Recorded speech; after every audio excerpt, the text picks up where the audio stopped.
हिंदू धर्म में साफ लिखा है, सत्य के साथ खड़ा होना चाहिए, सत्य से पीछे नहीं हटना चाहिए। आप हिंदू हो ही नहीं।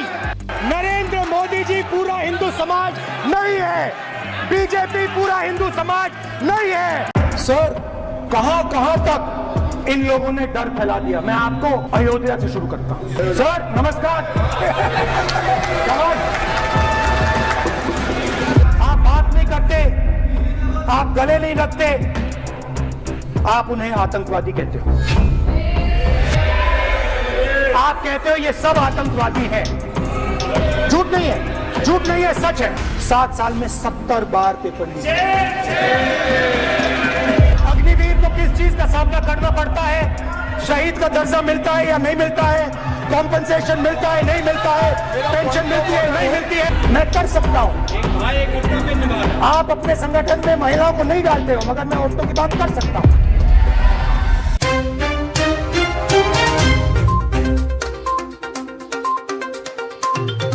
अस्सलाम वालेकुम, मैं शारिक नक्शबंदी, आप देख रहे हैं Asia express TV.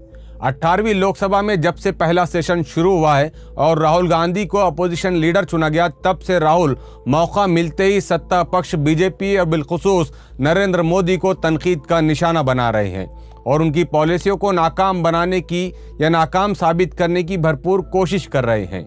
Lok Sabha session के 5वें दिन राहुल गांधी ने अपने भाषण में फौजियों के लिए बनाई गई अग्निवीर स्कीम को फ्लॉप यानी फेल स्कीम करार देते हुए कहा कि इंडियन आर्मी के सिर्फ 6 माह के ट्रेनिंग याफ्ता फौजी को आप चीन के 5 साल के ट्रेनिंग लिए हुए फौजी के सामने खड़े करके क्या साबित करना चाहते हैं।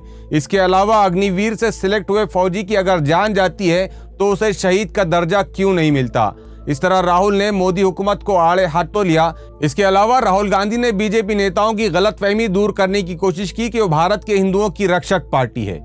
उन्होंने हिंदुइज्म और हिंदू राष्ट्र के सिलसिले में बीजेपी पर सख्त क्रिटिसाइज करते हुए कहा कि हिंदू होने के लिए बीजेपी के सर्टिफिकेट की जरूरत नहीं है।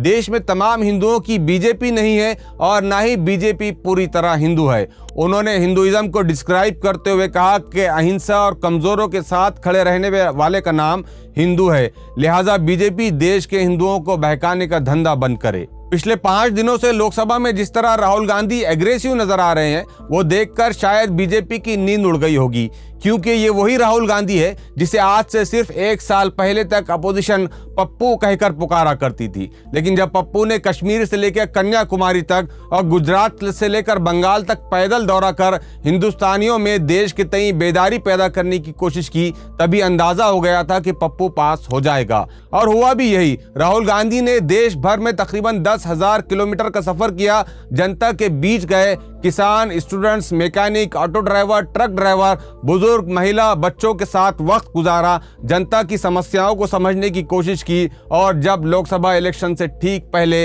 इंडिया अलायंस बनाया तो उसी वक्त अंदाजा हो गया था कि लोकसभा के इलेक्शन बीजेपी के लिए जीतना आसान नहीं होगा। एक बात से तो इनकार नहीं किया जा सकता कि राहुल गांधी ने लोकसभा इलेक्शन में बिना किसी मीडिया सपोर्ट के, बिना किसी बिजनेसमैन की मदद लिए, अपने लिमिटेड सोर्सेस के साथ मजबूत अपोजिशन से लोकतंत्र की लड़ाई लड़ी और कामयाबी हासिल की।